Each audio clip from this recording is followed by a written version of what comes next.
Good morning. Thank you for joining us for today's webinar on debt strategies for post-secondary attainment.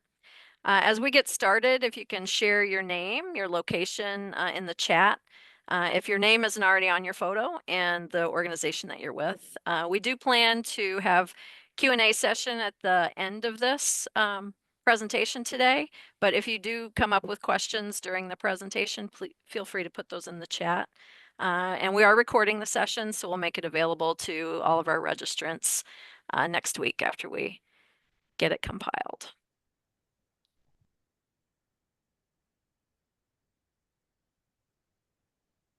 My name's Michelle Burke. I'm the Director of Post-Secondary Programs and Partnerships at the Michigan Center for Adult College Success. We're an initiative of Talent First in Grand Rapids, Michigan, but the center was created by the state of Michigan to meet the need for a skilled workforce and increase the number of adults obtaining post-secondary credentials. These credentials open the door to good paying jobs, and we allow more Michiganders to build better lives for themselves and their families. The center amplifies the collaboration and innovation happening around Michigan. And that's what we're doing here today with our representatives from Detroit Regional Chamber, Oakland Community College, and Wayne State University. This webinar is the first in a series that we're producing about innovative practices driving adult learner degree completion.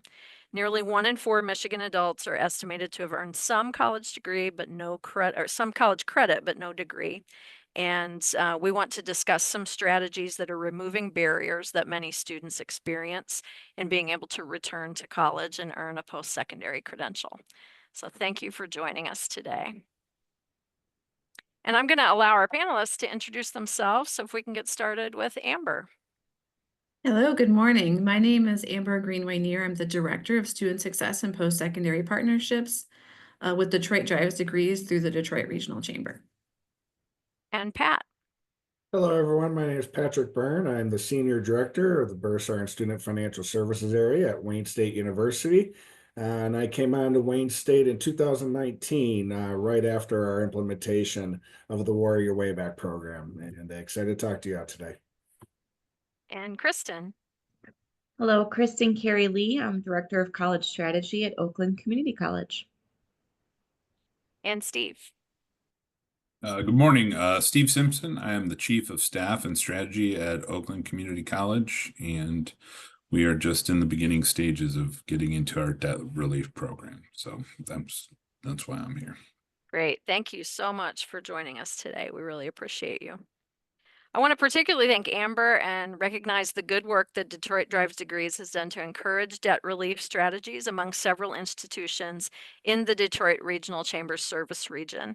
There are other colleges and universities in Michigan engaged in this work, but we wanted to highlight what's happening at Wayne State University, whose program has been in place for a few years, and then that of Oakland Community College, which is just getting started, as Steve mentioned. Both Wayne State and OCC have taken approaches that fit the needs of their students and their operations. We hope that those that are watching today can learn from the lessons that they've gained over this process and can find the right fit for them to help remove this barrier for students. So our plan for today is to go through I have too many tabs open and I'm looking at my notes. Go through the why of why are we doing this? Why 60 by 30? Why do we need to help adults achieve credential? What is happening with debt relief strategies, and what is a debt relief strategy? What does it look like? And then how do you go about implementing it? And to me, that's the most important, is the how. Just learning from that process and learning how to make change at your institutions. I want to make sure we let our participants in that are coming in.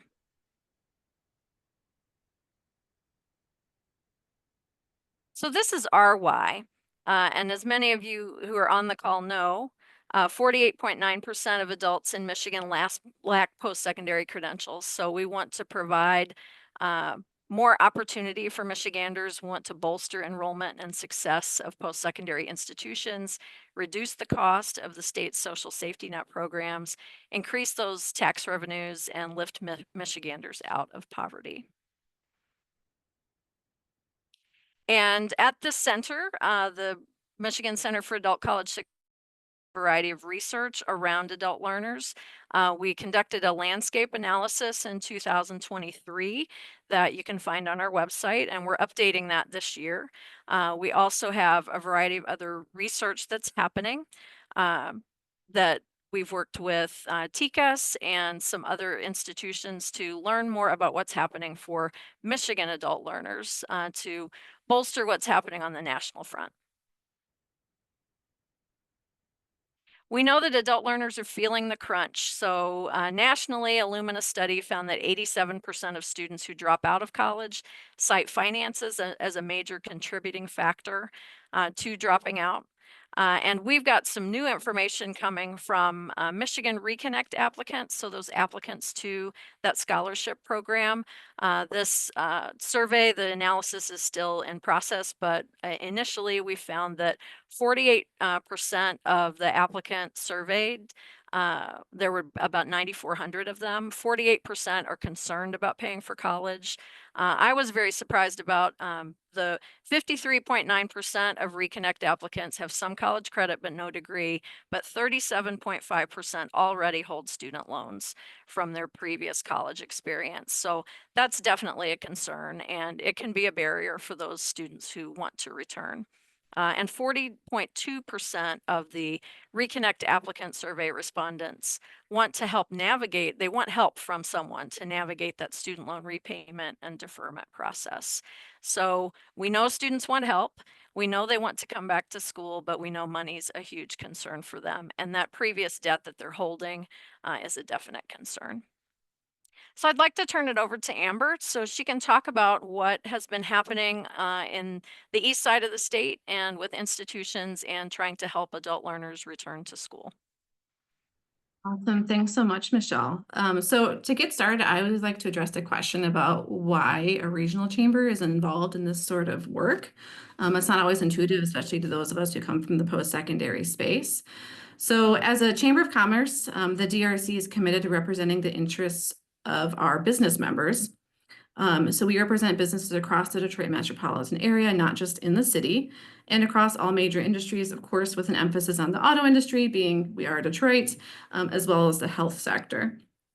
So that is to say, we have a vested interest in the talent pipeline to support these businesses and how that translates to developing better relationships between post-secondary institutions and local employers. We also recognize that a lot of students are moving between our institutions locally. There's a lot of institutions in the Detroit region. So there's a lot of demand, a lot of opportunity to grow that pipeline. So accordingly, the DRC does have one of the largest talent education portfolios in the country. We're unique in that aspect. And we recently picked up that Talented brand kind of as an umbrella to go over all of these programs that you're seeing on the screen here. So I'm not going to go too in depth here, but I just wanted to provide some context for like the larger work that Talented does at the Chamber. So we administered the Detroit Promise, which provides a tuition-free pathway to post-secondary education for City of Detroit graduates. We also have obviously a very large employer engagement focus that brings together the post-secondary institutions and employers to align our industry needs. We're diving much more deeply into data like many of you are in this time. And then Detroit Drives Degrees, which is our collective impact initiative. So we can go to the next slide. So D3, like I said, is our collective impact initiative, and it houses many of our larger strategies, including what we're most interested in today, which is our adult learner work, and of course, debt forgiveness at the bottom of the screen there. Detroit Reconnect is our community-based student-facing initiative, providing coaching directly to adult learners in our region. We partner closely with post-secondary partners and employers to provide institution-agnostic advising and general advocacy for adult learners in the region. Outside of that area, we also have strong programs to address summer melt. That's the Summer Net and Summer Step programs. The Detroit Area Talent Fund, which provides emergency funding to STEM students in our area. the Credit Mobility Coalition, which is working on some credit for prior learning and industry recognized credentials, as well as transferability. Our Community College Collaborative, which is, a presentation in and of itself. And of course, the Debt Forgiveness Compact that we're here to talk about today. So again, in the interest of time, I'm not going to go in depth on all of these, but if you do have interest in these and want to talk more about the Chamber's role, I'm happy to connect outside of this space. Next slide, please. So the Regional Debt Forgiveness Compact started in 2019 as an initiative of the Chamber to address the problem of institutional debt forgiveness in our region, recognizing again that students often cycle between many of our local institutions carrying this debt, and kind of using transfer as a way to avoid that debt or to mitigate the burden of that debt.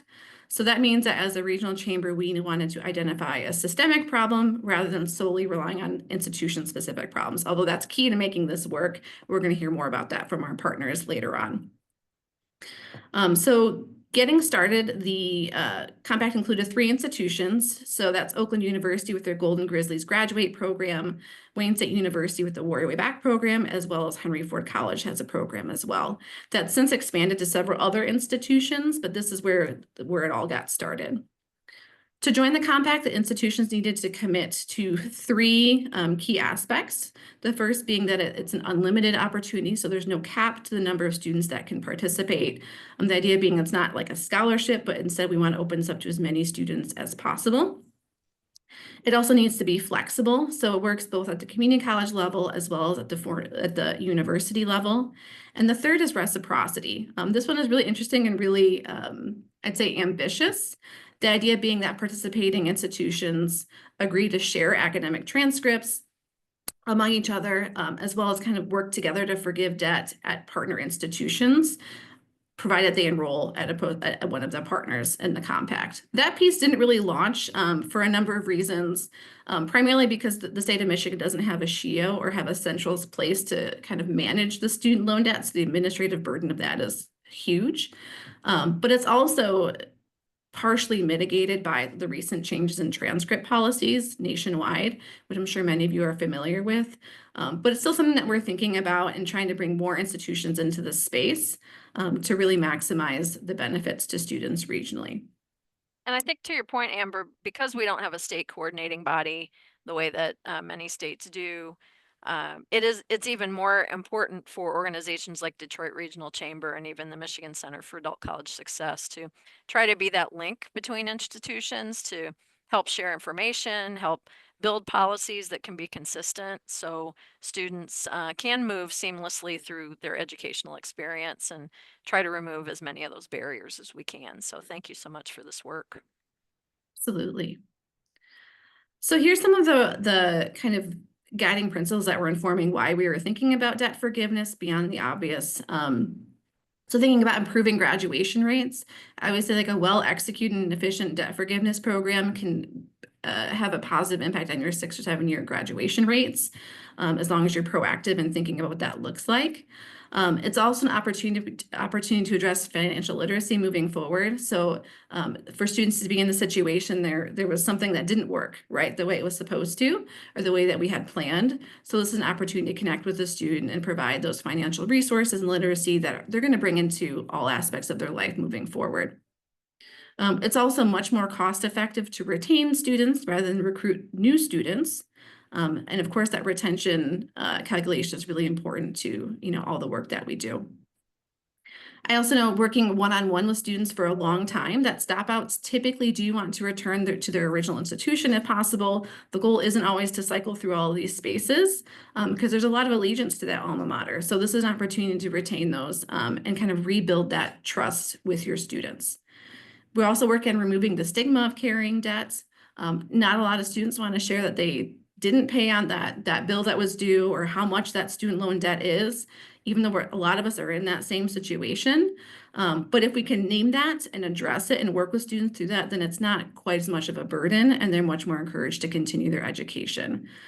So that's that last piece there, repairing that broken relationship, not just between the student and the institution, but also with higher education as a whole. A lot of these students did not have a great experience the first time around, are skeptical, rightfully so, coming back. So this is a really good faith effort to show that we're invested in their education just like they are. Next slide, please. I also like to touch on the equity imperatives here. This is a delicate conversation in the current environment, but it's really important to think about the populations that really do benefit from something like this. Of course, this is a benefit to any students who have carry that student loan debt, but especially so for our Black students. So this is a report from the Brandeis Institute that shows that about 75% of Black students take out student loans compared to only 57% of white students. Black borrowers tend to borrow more than white students, but then and also owe a lot more in the long run. After 20 years, white borrowers have paid down their debt by 94%, while Black borrowers still owe 95% of their debt. We also know that Black men and women take out more student loans than their white classmates, and then long-term don't see that same kind of benefit in the workplace, lower earnings, which is a much larger systemic problem. But just speaking to the fact that if we can address the student loan debt or the student institutional debt proactively, we can help mitigate these really long life-term effects of the institutional debt. That's compelling information, and Michigan definitely has reasons to help adult learners navigate their way back to college. Pat, could you tell us more about the Warrior Way Back program and how it has helped Wayne State University stop out's return to school? Yes, absolutely. Thanks, Michelle. So Warrior Wayback was really a first of its kind type of debt forgiveness program in higher ed. It was implemented back in 2018, and at that time, the conversation about debt forgiveness was really only just kind of starting in the national landscape. And Wayne State implemented a program really getting in front of that. And it really was created as a debt forgiveness program first and foremost. So again, it started in 2018, and the concept of the program was that students that had a prior student balance of $1,500 that was unpaid, and they stopped out because of that balance, if they were still in good standing and they'd been removed for 2 years or more, they could come get readmitted back to Wayne State, and then we would forgive that balance over 3 semesters as long as they stayed in good standing. We have actually since in 2022, we actually expanded eligibility for Warrior Way Back because of the success of the program that we had experienced. And I'll talk a little bit more about that as I speak a little bit later in the presentation about the return on the investment that we see this as. So for Warrior Way Back to qualify, there's just certain conditions that students have to meet. First off, they still have to be in good academic standing with a cumulative GPA at least 2.0. Their balance, as I said, initially the threshold was $1,500 student balance, but now we have since increased that to $4,000. Oh, They are stopped out for 2 years or more. And then the real key is they haven't earned their bachelor degree because this is not a program that we're doing to promote advanced degrees. It's to complete their undergraduate degree. And then they just complete the Warrior Way Back application, and then they have some required meetings with academic advisors. and those advisors, are those specific to Warrior Way Back, or is it just embedded in the advising system for your students? That's those advisors they are adult learner advisors, and I'm going to talk later in the presentation how we have really taken our adult learning area and made it a lot more robust to really give special this population has special needs, and we want to attend to those needs. So they do meet with the adult learner advisors. Great. And as I said, this program started as a debt forgiveness initiative, but we quickly realized that really it's not enough. That's not all there's to this. So We really took our adult learner area, and as I said, we made it far more robust to really meet the needs of this population and other adult learners. We received a generous grant from the Kresge Foundation that funded that for us. So we do specific coaching, career advising, academic advising for this adult learner population. We have collaborative work handoffs that are multiple offices across campus are involved in this initiative. My office, the Bursar office, the Office of Scholarships and Financial Aid, academic advising, and we do special programming for this population with career resource fairs and other types of virtual events that are helpful to adult learners. That's great.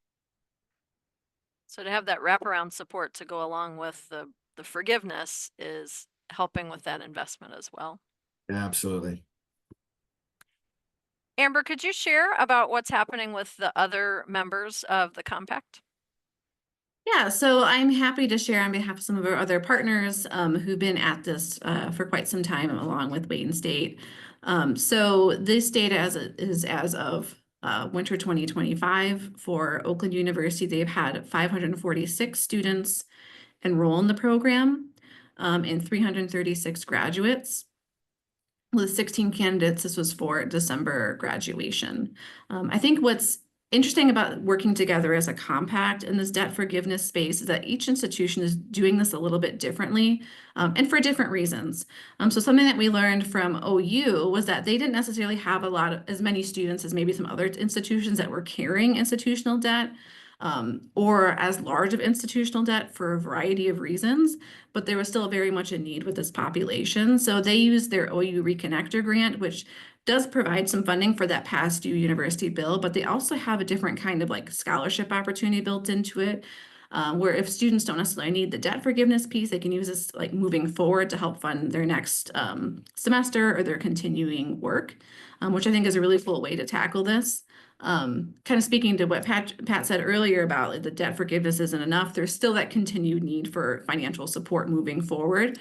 Recognizing a lot of these students may have maxed out their federal financial aid and really have limited options for paying moving forward.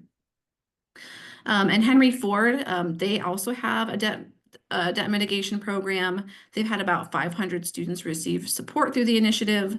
And like Wayne State mentioned as well, they have some specific adult learner advising and some wraparound support services through Michigan Reconnect, which is a larger statewide initiative for a tuition-free pathway for students over 25. Since then, we've also had, as mentioned, some other institutions take up this work, which are kind of in those beginning stages as well, OCC being one of them. Great, and that's a great segue. I want to introduce our colleagues from Oakland Community College, Kristen and Steve. Kristen, could you tell us more about the debt relief strategy that you've developed at OCC? Absolutely. We're in the beginning formative stages, and I think we're just very grateful that we had all these peer institutions in the region who have gone before us in this work and have been very open to sharing sort of their development process, the things that they've evolved in over time, the way they've improved it, the results they've seen. Being able to borrow, strategic success and development from our peers locally really helps, I think, overcome any initial fear or issues that you may have internally when you try to get something like this going. And so looking at those models led us to examine really what are our overall financial practices in relationship to students, because we have set, an ambitious goal to double our own graduation rate over time in the context of 60 by 30. But even in Oakland County, we set a threshold of achieving 80% of working adults with a post-secondary credential by 2030. So in that drive, I think there are underlying processes and mechanisms in how your institution works. So one of those that we've been able to change was, really reducing the amount of time that our students will be spending in debt collection, because you do need to make sure that sort of they're not actively in a collections process with an agency if you're going to at the same time work to forgive that debt and sort of purchase it back. So that kind of overall structure is being evolved to make this kind of work happen. We are building toward launching it this academic year. And I think too, you learn a lot about your own college as you unpack the nuances of how all the different offices interact through the normal financial billing and, student loans and debt repayment and all of those aspects. And I So think, Kristen, go ahead. Yeah. just to add to that, I think to give you some context, I think when we started this conversation 3 years ago. I think Amber had approached us about joining the compact. And I think as an executive serving on the executive entity at OCC, there was not unanimous support to do this. And I think, people who pushed back on the idea had strong convictions, and they weren't, they weren't wrong necessarily. And we had a lot of conversation about sort of the moral imperative to do this and some of those kinds of things. But I think that the tipping point for us was two things. It was some changes in leadership at the college where people were more sympathetic, more open to the concept of debt forgiveness as a whole. But I think the most important thing we did, and I would pitch this to anyone who's considering doing this, is the examination of our own process and data really revealed a lot. And I'll be honest with you, it was a blind spot to all of us.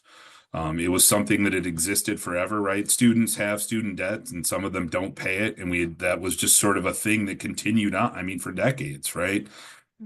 We had let this continue, and what a huge missed opportunity, right? Students who want to come to your school, who enroll in your school, who try to be productive at your school, and then we sort of dump them into collections and leave them to rot, right? And those are the best students to bring back.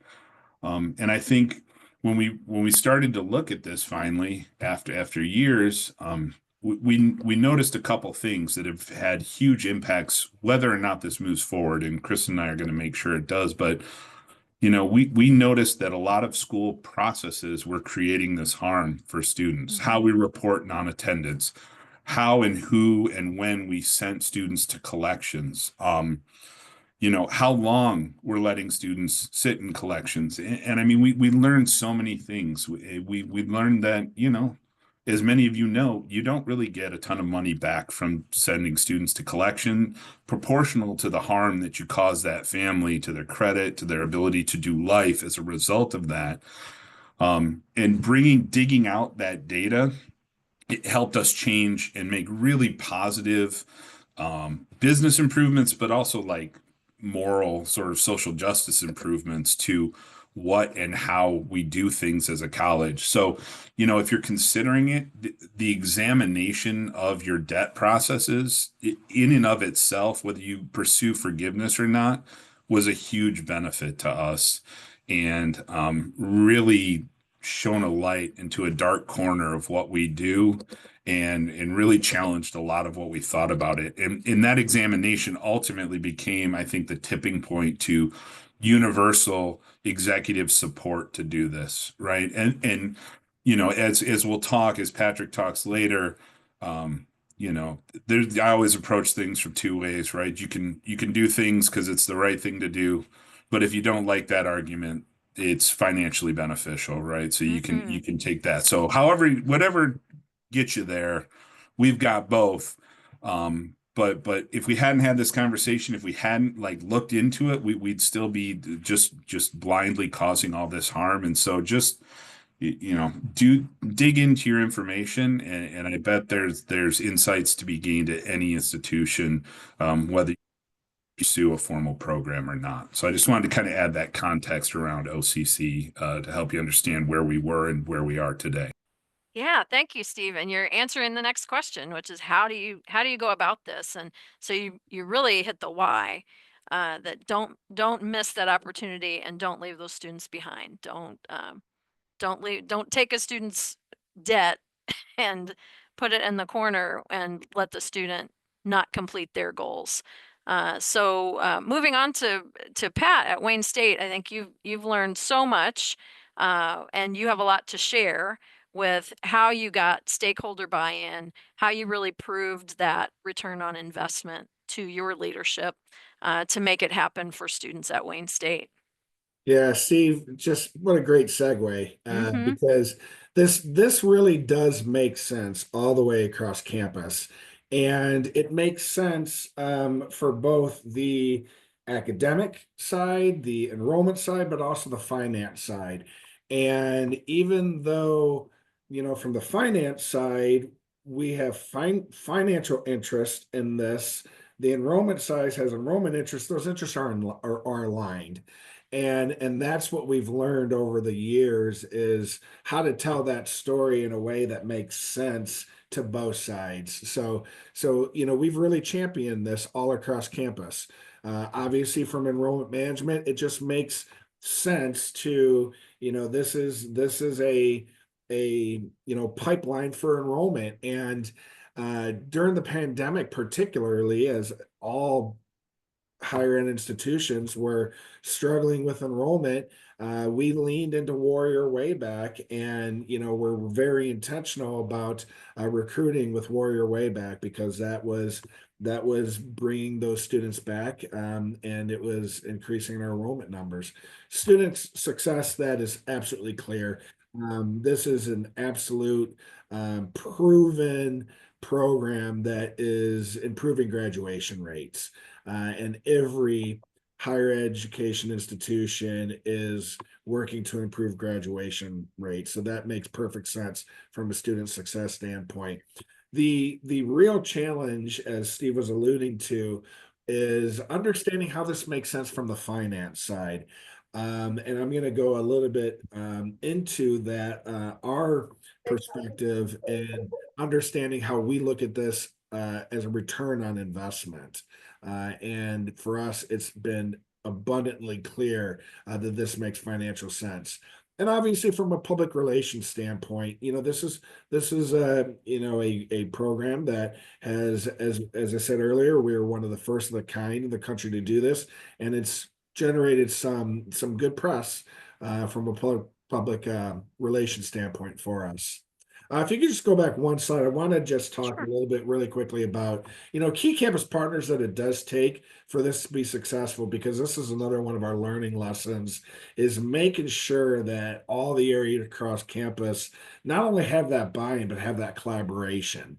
That was some learning, growing pains for us. It requires a investment in your adult learners, as I talked about earlier, that this program is really it is within the adult learner area at Wayne State, and they promote and oversee the program. It requires really great collaboration and academic advising, the Office of the Bursar, and what we do is we assess student debt and we process the forgiveness. The Office of Student Financial Aid that supports students with federal and institution aid. And then we have had our IT area, CNIT, automate processes for us that has removed or at least reduced much of our administrative burden in administering this program. It's fantastic. So here are some metrics for us. This is as of the end of our fall 2024 semester. We had approved 520 students readmission back into Wayne State as a part of the WWB application. And of those 520, 212 have since graduated. 30 more have completed Warrior Way Back, but are still working towards graduation. And then 115 are still in the program. So 68% success. There's 165 students that are no longer in the program, but many of those voluntarily opt out, that never, either they never ultimately came back to Wayne State, or after they returned, they opted out at some point. And that's 31% of our population. And you did have that criteria to meet with advisors, maintain academic progress, and that doesn't happen for everyone. That's correct. Yeah.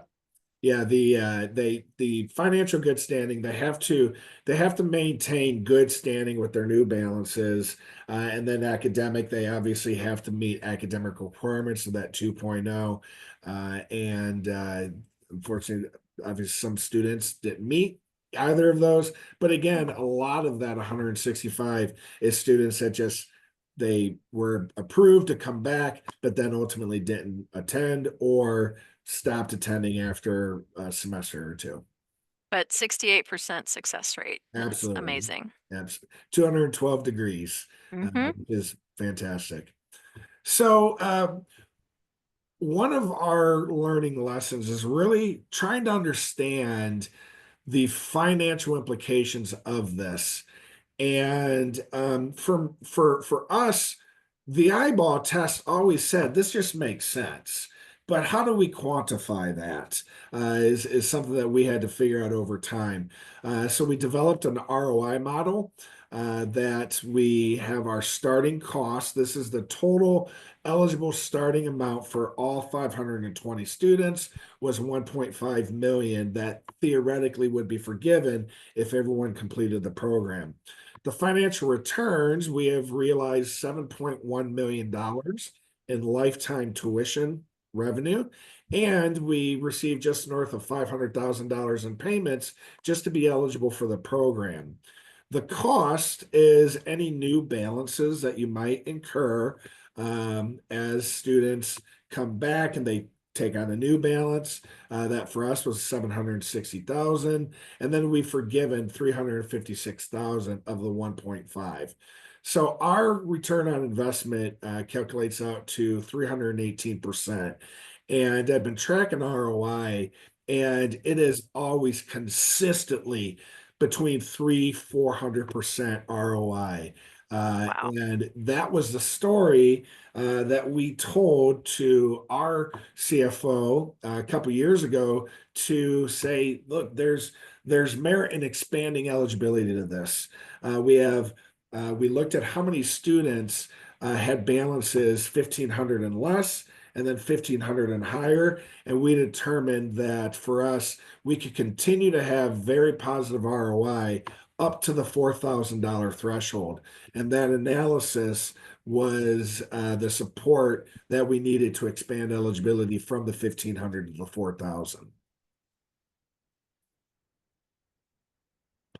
So again, just to understand this, because anyone who's interested in really implementing a program like this is going to have to help the finance side of the house understand this. So again, the cost of the program is prior delinquents balance offered forgiveness, as well as any risk in a receivable. But the financial return, the real key here is the lifetime revenue. This is not one semester revenue. This revenue is ongoing. Students might have one semester, they might have 6 semesters, but that lifetime revenue is far outweighing the cost of the program, and then any payments that you receive for students become eligible.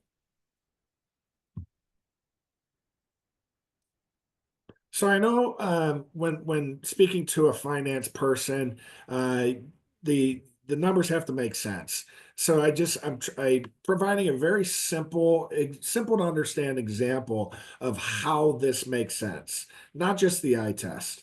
So if you have a student that has a $4,000 amount that's going to be forgiven, but they attend for 3 semesters and bring in $12,000 in tuition revenue. Plus, they made $1,000 of a payment to become eligible for the program. That $12,000 plus 1,000 minus your 4,000, that's your total return of 9,000. And then you take your total return, you divide that by your cost, which is the 4,000, and that's your ROI of 225%. And that only grows the cost, assuming they don't take on a new receivable. That cost is a fixed cost. The return is a variable return. The longer that they continue to be enrolled, the greater the return. So the ROI just increases. And when I first saw you, Pat and Amber, present this last fall, this was my aha moment.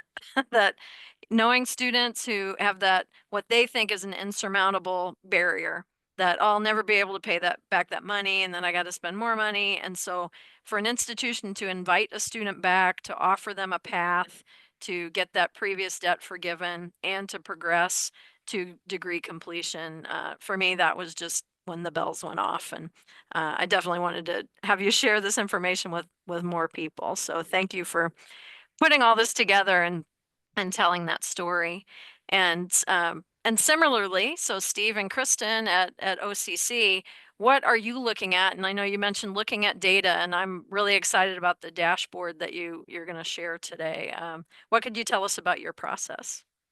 Yeah, so as Steve said, for years we would talk about this in concept, but I think that part of quelling nervousness or making things more concrete and realistic and actionable is understanding exactly how many students are we talking about? What is our average student debt? How far back does it go? What are the demographics within that? How has that impacted our persistence and completion goals? And so we looked at, a good 12-year period of time from 2011 through 2023. That meant looking at, thousands of students on both sides. What does it look like for the students who did not carry debt versus those that did? How much? What was the breakdown? And so we really looked at it, and we even carved it out in terms of each step in the process. Like, how did they end up being in debt once they were in debt? What point in that cycle were they in? And we were able, using, as you'll see soon, our Tableau tool, to build a dashboard that allowed us to do those kinds of analyses and just really put our own data into a system that allowed us to examine, if we were to do this, which we plan to do, what would the threshold be? What's a meaningful threshold? And like Patrick said, if we set it here, what does that look like in terms of the financials? If we set it at this point, how many people would we expect? And we were able to kind of toggle that. And I know Steve worked extensively with our analytical studies team and our colleague Wei Kai on those items. So Steve, I don't know if you want to add anything here. Not a lot here. I think what ultimately proved to be very important to the whole process, though, was not just understanding the debt, but also understanding the demographics of the debt. I think relative to some of the slides at the beginning of the presentation about the inequity that we see in how different types of students are borrowing money or using money. If we hadn't done that part, that the aggregate data is much less useful, I think, in terms of developing a strategy and understanding the impact. But also, again, in terms of understanding our process. And I know we're going to look at some of that, but I think when we looked at the data and specifically the disaggregation of data by age and race and gender, there are some very startling observations that are very obvious and come to light, that our processes are creating an inequitable result, and that our processes, while not intended to do so, some facets of them are creating this result. And it became another lens through which to view college operations for improvement, to try and bolster equity, because this isn't going to shock anyone, but if you take the student debt data and set it on top of your graduation equity data, they almost sit right on top of one another. And shame on us for not looking sooner, but you can only start from the point at which you become aware, right? And unfortunately for us, that took some time, but when we did the data disaggregation, it really helped us understand who and how students were being affected. So we do have a screenshot of the dashboard that you've used to look at some of that data. Could you kind of walk us through that? Yeah, and this is just one view. We have a few different ones, some of which but as you can see here, outstanding balance, active collection, different cancellation categories. So it really allowed us to start to unpack all the different sort of steps within that process. And we'll share some of these stats on the next slide, but you can dynamically then toggle these on and off, see how it's, trended over time. But you can see, just like the national stats and just like at Wayne State, and right, it's every time you implement a national strategy, it turns out to be true for you too. And that happened in this case as well. The students with debt tended to be older. They were predominantly female. They were predominantly underrepresented minorities like Black and African American students, Hispanic and Latinx students, et cetera. And so again, we do so much work around persistence equity and completion equity. And then you can see, those students were an average age of 28, a good almost 2/3 of them were female. And just Again, if we're trying to close those gaps and ensure that more students stay in complete, this is one of those major strategies. Same as you look at developmental education or credit for prior learning, or you look at sort of mixed of modalities and compressed scheduling, you can look at debt relief as a way that you, again, keep closing those equity gaps so that the way a student enters into your institution is not a determination of whether or not they stay incomplete. This is another, I think, major structural way to start to look at that. And one of the other arguments we brought forward was just they're having this incredible resource of these state programs right now is wonderful. And if we're locking people out of those things because of something that happened years ago at a different point in their life, then we're shortchanging their opportunity, our own mission, and our own business practices. So this is a moment in time when, you know, we have this tremendous resource of all of these state scholarship programs where even if a student had attended on federal financial aid previously and struggled, this can be a fresh start. And we need to make sure that for OCC, we're not holding them back from that fresh start when it's made available. And it's such a moment to grasp, we think, for access and completion. And the whole point being that when a student has struggled financially, the best thing we can do for them is to get them across the finish line so that they're less likely to struggle financially in the future. So it's just you're buying them that time and that opportunity, and that's what community college is about giving them chances. So. And I think we've talked about this before, that you can use this data before it gets to the debt relief phase, that you can look at this in a predictive way to help students before they incur too much debt that would cause them to stop out. So working with your wraparound supports, working with advising and the other student support services that exist to make sure that there's awareness of what's happening for a student and their financial situation while you can still help them before they need to drop out. And the one thing I'd add as we transition to lessons learned is that understanding the demographics of our students in debt didn't really fundamentally change the approach to addressing it, right? I mean, candidly, we just stole what Patrick did and readjusted the numbers to be reflective of okay. community college tuition prices, right? We're at a different pay scale than a four-year is. But in terms of like those core constructs of having a dedicated team, having debt thresholds, having requirements for academic performance, we just stole all that, right? So understanding our students and who to target and who's in that population was unique to OCC, but just like Kristen alluded to with the national data, it was non-unique to the experience at Wayne State, to what they experienced at OU, Henry Ford, to what your students are experiencing on this call. And so the structure of the program itself is consistent with those things because it's going to grab everybody, right? And builds, we might do more around adult working students and resources there, right? But that affects all adult working students. So we didn't tailor the strategy and the construct to the demographic data. We really used it to help build just understanding, empathy about who's in the program, those kinds of things, to help build some cultural, institutional knowledge about what we're trying to do and the importance of it and some of those kinds of things. Thank you, Steve, for those comments. And more lessons learned, Pat, from running an established program, what else could you share for institutions that might want to implement a debt forgiveness strategy at their campus? First off, I just love seeing what OCC is doing proactively in preparation for launching this program, because everything that Steve and Kristen that you have just talked about, for us, it's just the eyeball test. We know this is right. We know this works. But why and how and what does it mean? So I appreciate that you guys have really been proactive in diving in to the analytics of this before launch. Because back in 2018, again, this was even prior to me, it was really just a good idea. We think that this is a good idea on this campus.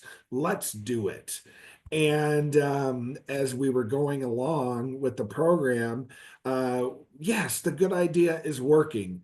But some of our lessons learned was, well, how is it working? What does it mean? What's the administrative burden? How do we manage this?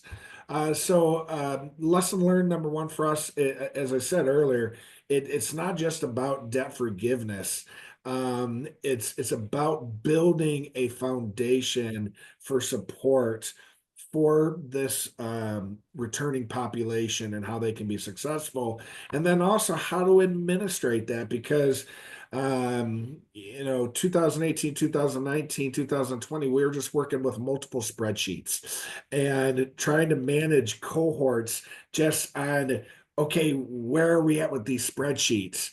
And what started out really small, it ballooned. So we really had to learn how we can better administrate this. The second lesson learned is when we started this, again, it was just a good idea. We didn't really look at it from a financial lens, but we always knew this makes sense, but how do we tell that story? How do we really quantify that this is a financially viable idea, as well as an enrollment and student success idea? So developing that financial ROI model is something that we did about halfway through. Cross-department coordination is really, really key. Having collaboration across campus. There is a dedicated financial aid officer for Warrior Way Back students.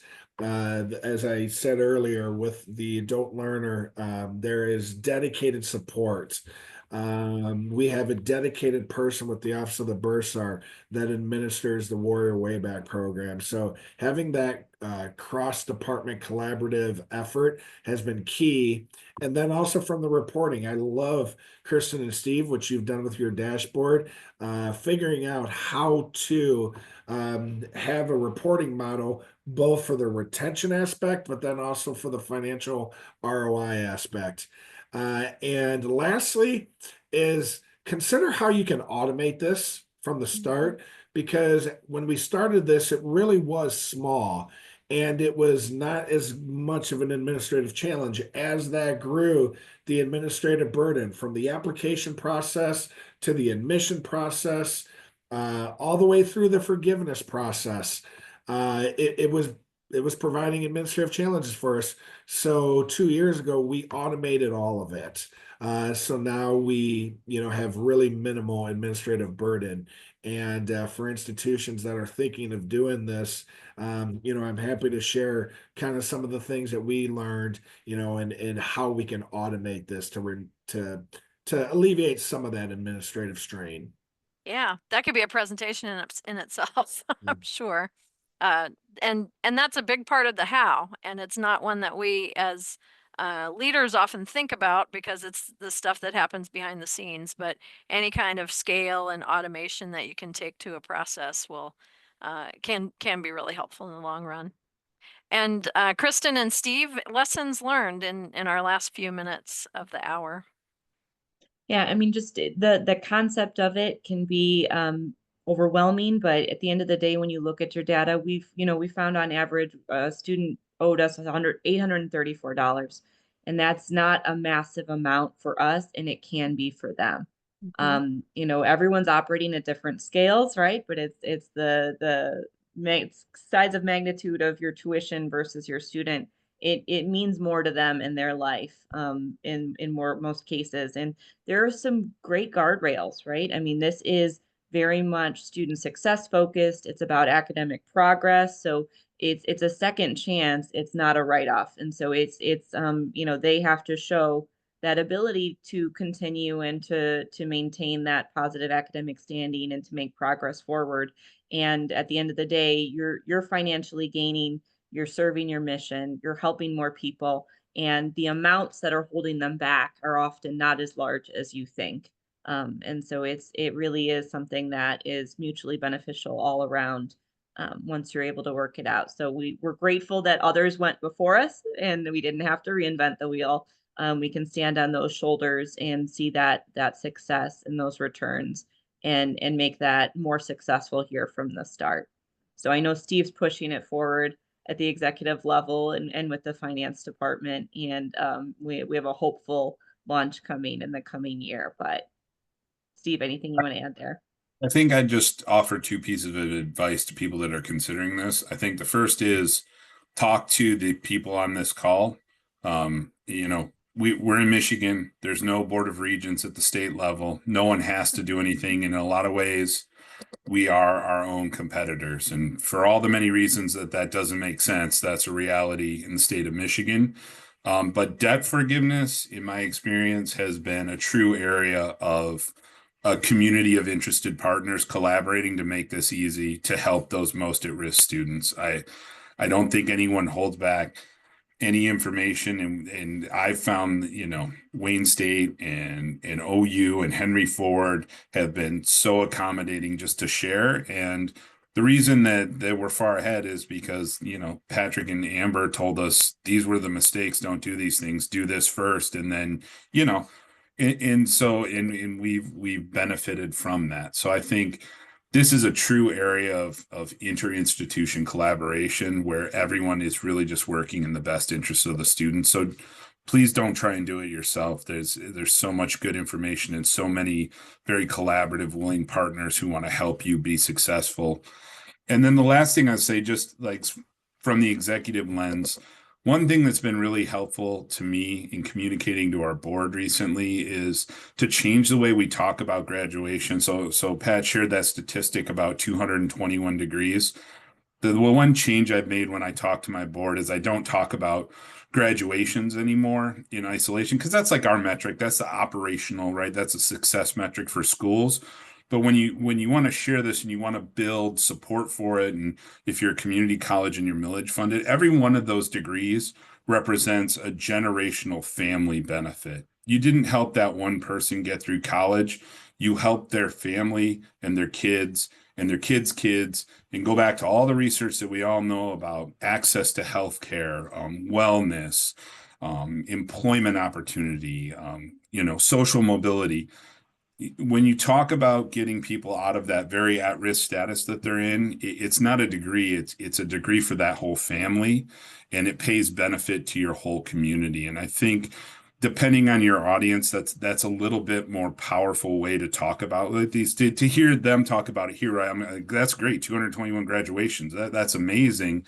I think when you have that outside audience, if you can translate that into family benefit, it makes everything you do that much more powerful and helps build support for what you're doing. So talk to people and talk about the wide benefit of this, and hopefully you'll find success. And we are very happy to share any information, as is everyone else on this call. So I hope you'll reach out if you have concerns or questions or pushback. I'm happy to talk to anyone about it. Well, I'm so grateful to all of our panelists today. You've had a wealth of information and experiences to share, and thank you for your willingness to help other institutions do their best for students and help with their own debt relief strategies. I didn't see any questions in the chat. We are available, and I've put email contact information, and of course the Michigan Center for Adult College Success website has a variety of information, and this video will be one of them. So the recording of this session will be placed up on our website to start our video library of promising practices to help adult learners succeed.